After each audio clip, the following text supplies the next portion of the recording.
April 1945. The war in Europe was collapsing faster than anyone had expected. German resistance was crumbling, cities were falling one after another, and Allied armies were racing eastward through the heart of Germany. Roads were clogged with refugees, shattered units, abandoned equipment, and the unmistakable signs of a defeated nation. For months, the Allied advance had been measured and deliberate. Now it felt like a flood breaking through a dam. At the front of that flood was George S. Patton. His Third Army had been moving almost without pause since crossing the Rhine. Towns surrendered before his columns arrived. Bridges were seized intact. German units dissolved or fled before contact. Patton's tanks pushed forward day and night, engines roaring through smoke and dust, crews sleeping in snatches when they could. To Patton, this was the moment he had been waiting for his entire career. The enemy was finally running, and he intended to chase them until there was nothing left. But far above the noise of tank engines and artillery fire, a different kind of battle was unfolding. It was quiet, measured, and political, and at its center stood Dwight D. Eisenhower. Eisenhower watched the maps in his headquarters as the reports came in. Red and blue arrows stretched across Germany, moving faster than planned, faster than expected. The Western Allies were no longer grinding forward. They were racing, and the fastest arrow of all belonged to Patton. The Elbe River loomed ahead. For Patton, the Elbe was not a boundary. It was an opportunity. Beyond it lay Berlin, the symbolic heart of the Nazi regime. The city that had launched the war, the city Adolf Hitler still clung to as Soviet armies closed in from the east. Patton believed with absolute certainty that American troops could reach Berlin before the Soviets if they were allowed to continue. He believed it was not only possible but necessary. To Patton, stopping short of Berlin made no sense. The enemy was collapsing. His army was moving faster than any other formation in Europe. The road ahead was open. Why stop now? But Eisenhower was thinking about more than speed. The agreements made months earlier at Yalta weighed heavily on him. Lines had been drawn on maps long before the final battles were fought. Germany would be divided into zones. Berlin would fall deep inside the Soviet zone. Capturing it would come at a tremendous cost, and it would not change the political outcome. The city would still have to be handed over. Eisenhower understood something Patton either rejected or refused to accept. The war was no longer just about defeating Germany. It was about shaping the world that would follow. As Patton's forward units approached the Elbe, messages began flowing back and forth between headquarters. Patton's tone was confident, almost impatient. His reports emphasized momentum, opportunity, and the weakness of German resistance ahead. He wanted permission to keep going. Eisenhower's replies were calm, restrained, and increasingly firm. Behind closed doors, Eisenhower spoke with his senior commanders. Omar Bradley listened carefully, watching Eisenhower's face more than the maps. Bradley understood Patton's instincts. He shared them more than he liked to admit. But he also understood Eisenhower's burden. Every decision now carried consequences that would last far beyond the war itself. Eisenhower knew that allowing Patton to drive on toward Berlin would almost certainly bring American forces into direct contact with the Red Army. Not in cooperation, but in confusion. Two massive armies, racing toward the same objective, operating under different commands, different assumptions, and growing mistrust. One mistake could turn victory into disaster. The war was ending, but peace had not yet begun. Patton, meanwhile, grew increasingly frustrated. To him, the Elbe was not a diplomatic line. It was a river, and rivers were meant to be crossed. He had crossed them before under fire. He had broken through defenses that others said were impossible. Now, when the enemy was weakest, he was being told to stop. When Patton finally reached the Elbe, the moment felt strangely quiet. The river flowed steadily eastward, wide and calm, reflecting the gray sky above. On the far bank, German resistance was minimal. Beyond that, the Soviets were advancing, but they were still days away.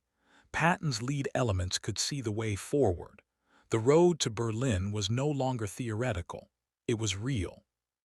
Patton stood near the riverbank, watching the water, thinking about everything it represented. Victory was within reach. The enemy was beaten, and yet his orders were clear. Hold position. Do not advance. Do not cross. Patton did not hide his anger. He sent messages back up the chain, arguing his case with characteristic bluntness. He warned that stopping now would hand the final prize to the Soviets. He argued that American soldiers had earned the right to finish the war. He believed deeply that history would judge this moment.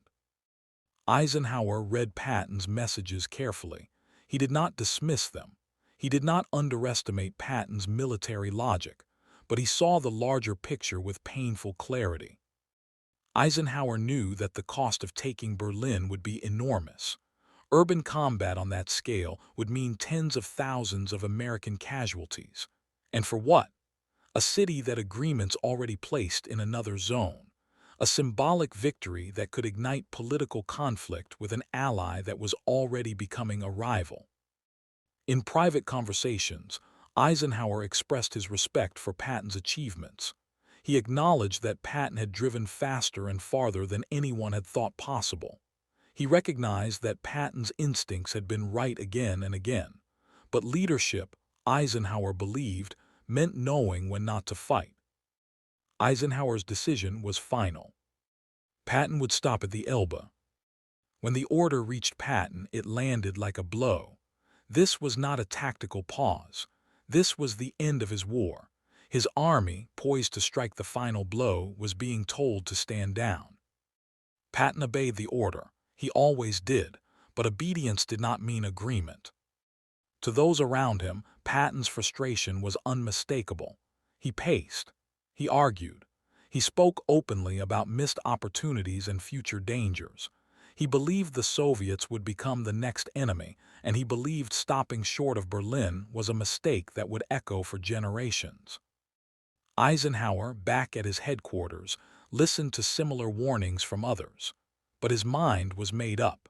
He believed the war in Europe needed to end cleanly, without new conflicts erupting before the peace was signed. When American and Soviet troops finally met along the Elbe, the encounter was carefully staged. Smiles, handshakes, photographs.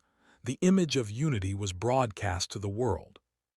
It was a moment meant to symbolize the end of the Nazi regime and the cooperation of the Allies.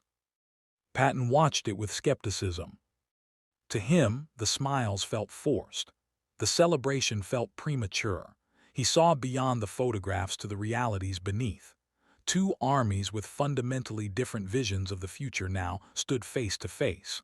The war against Germany was over, but another struggle was already taking shape. Eisenhower, in his private reflections, understood this as well. He was not blind to the tensions. He was not naive about Soviet intentions, but he believed that provoking conflict at the moment of victory would be catastrophic. Eisenhower had spent years balancing competing egos, national interests, and military realities. He had managed strong personalities, including Patton, Montgomery, and others who often pulled in different directions. His greatest strength was not battlefield brilliance, but the ability to hold a coalition together. Stopping Patton was part of that responsibility. In the days that followed, Patton's Third Army consolidated its positions. German units continued to surrender in massive numbers. The war in the West was effectively over, but for Patton, something vital had been taken from him. He had come to the edge of history and been told to step back. Eisenhower, meanwhile, began turning his attention to the aftermath. Occupation zones, demobilization, rebuilding. He knew that the decisions made now would define Europe for decades. The line at the Elbe would become more than a military boundary. It would become a political divide. In later conversations, Eisenhower spoke candidly about the choice. He did not frame it as a victory or a defeat. He framed it as a necessity. The war had been fought to defeat Nazi Germany, not to ignite another conflict before the ink was dry on the surrender documents. Patton never fully accepted that reasoning. In private, he continued to argue that the opportunity had been lost, that history would look back and wonder why the Allies stopped when they did, that the moment to shape the future had slipped away. Eisenhower understood Patton's perspective, even if he disagreed with it. He respected Patton's instincts, his energy, his relentless drive. He knew that without commanders like Patton, the war might have dragged on far longer at far greater cost. But Eisenhower also knew that wars are not won by generals alone. They are ended by statesmen. When Germany surrendered unconditionally, the celebration swept across Europe. Soldiers embraced. Civilians wept. The nightmare was over. For most, it was a moment of pure relief. For Patton, it was complicated. He had done everything asked of him and more. He had driven his army across France, broken through Germany's defenses, crossed the Rhine, and reached the Elbe. He had been ready to finish the job, and yet the final act had been denied. Eisenhower, reflecting on the war in later years, rarely spoke dramatically about the Elbe decision. He did not frame it as a clash of wills. He framed it as one of many difficult choices made under immense pressure. He understood that history would debate it, that people would ask what might have happened if Patton had been allowed to continue, that some would see restraint as weakness and others as wisdom. Eisenhower accepted that judgment would come, but he never wavered in his belief that stopping Patton was the right decision at that moment. The Elbe became a symbol. For Patton, it symbolized a victory unfinished, a warning ignored, a future mishandled. For Eisenhower, it symbolized control, responsibility, and the hard truth that not every military opportunity should be taken. Two great commanders, united in purpose during war, divided by perspective at its end. And in that quiet moment along the river, as American soldiers looked eastward and Soviet forces approached from the other side, the world stood on the edge of a new era. The guns fell silent. The war was over. But the echoes of that decision would be felt for generations. Thanks for watching.